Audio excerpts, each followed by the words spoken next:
தமிழகத்தில் கொரோனா தொற்று மெல்ல மெல்ல அதிகரித்து வருகிறது. கடந்த 2 வாரத்தில் 3 பேர் உயிரிழந்திருக்கிறார்கள். இதுவரை 215 பேர் கொரோனா தொற்றால் பாதிக்கப்பட்டுள்ளனர்.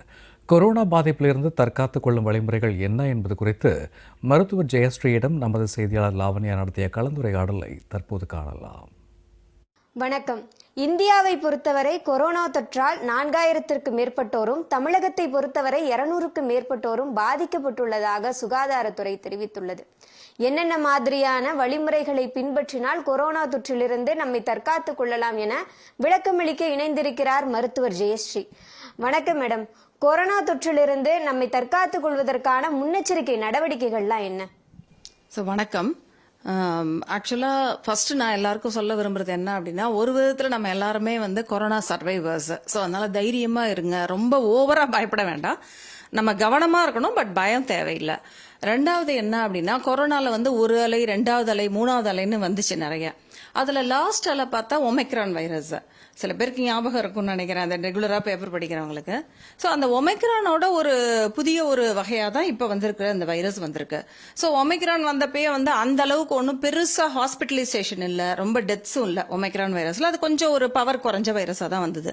ஸோ இப்போ அந்த வைரஸினுடைய ஒரு மியூட்டேஷன் தான் இப்போ திரும்ப பரவுது. ஸோ எனிவே கொரோனா அப்படின்னா நம்ம கேர்ஃபுல்லாக இருக்கணும். நமக்கே தெரியும் என்னென்ன நம்ம கவனமாக இருக்கணும் பரவாமல் இருக்கிறதுக்கு. முதல்ல கூட்டமாக இருக்கிற இடங்களை அவாய்ட் பண்ணணும். ரெண்டாவது எங்கே போனாலும் மாஸ்க் போட்டுக்கணும். நமக்கு ஏதாவது சளி, காய்ச்சல், அது மாதிரி ஃபீவர் இருக்குன்னா நம்ம போய் மிக்ஸ் ஆகக்கூடாது. மேக்ஸிமம் ரெஸ்ட் எடுக்கிறது நல்லது. அடுத்தது சானிடைசிங். கொரோனாவை பொறுத்தவரை எதிர்ப்பு சக்தி குறைஞ்சவங்க ஃபர்ஸ்ட் அவங்கள தான் தாக்கும். ரெண்டாவது இணை நோய்கள் அதிகமாக யாருக்கு இருக்கு அவங்களுக்கு இது ஒரு அதிகமான ஒரு தீவிரமான ஒரு தொற்றா மாறலாம். ஸோ இந்த 2 பீப்புளும் கேர்ஃபுல்லாக இருக்கணும். அப்போ நமக்கு எதிர்ப்பு சக்திக்கு என்ன செய்யணும்? நல்ல உணவு, healthy food, good sleep.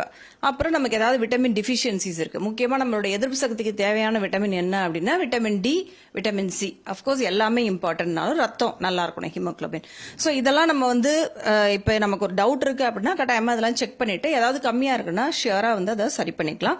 Vitamin C பார்த்தீங்கன்னா எல்லா விதமான சிட்ரஸ் ஃப்ரூட்ஸ்ன்னு சொல்லுவோம், ஆரஞ்சு, அந்த மாதிரி இருக்கக்கூடிய எல்லா ஆரஞ்சு சம்பந்தப்பட்ட எல்லா பழங்கள்லையுமே, கொய்யா கூட ஒரு நல்ல ஒரு பழம் விட்டமின் சிக்கு. ஸோ அந்த எதிர்ப்பு சக்தியை கொடுக்கக்கூடிய விட்டமின் சி இருக்கக்கூடிய பழங்கள், காய்கறிகளை இந்த டைம் நம்ம நிறைய எடுத்துக்கலாம். என்னென்ன மாதிரியான அறிகுறிகள் இருந்தா உடனடியா மருத்துவர் அணுகணும்? ஸோ இப்போ ஸ்டார்டிங் கொரோனா எப்படி ஸ்டார்ட் ஆகுது? நார்மல் ஒரு சளி, காய்ச்சல், ஃபீவர் இப்படிதான் வருது. ஸோ கோல்டு, காஃப், ஃபீவர், தலைவலி, நிறைய தொண்டை வலி. ஸோ இப்படிதான் பொதுவாக இப்போ சிம்டம்ஸ் எல்லாருக்குமே இருக்கு. ஸோ இதெல்லாம் ஒரு 1 டே நம்ம நார்மலாக நம்ம வீட்டில் இருக்கக்கூடிய ஜென்ரல் இதை ட்ரை பண்ணலாம். பட் ஒரு நாளைக்கு மேலே அதிகமான காய்ச்சல் இருக்கு, சளி இருக்கு, இருமல் இருக்கு அப்படின்னா போய் உங்க டாக்டரை பார்த்துடுறது நல்லது. கட்டாயமாக முகக்கவசம் அணிய வேண்டும். அதே போல வெளியே செல்வதை தவிர்க்க வேண்டும். கூடுமானவரை சத்தான உணவுகளை உட்கொள்ள வேண்டும் என்பது மருத்துவர் ஜெயஸ்ரீனுடைய அறிவுரையாக இருக்கிறது. ஜெயா பிளஸ் செய்திகளுக்காக ஒளிப்பதிவாளர் பத்மநாபனுடன் செய்தியாளர் லாவண்யா ஜீவானந்தம்.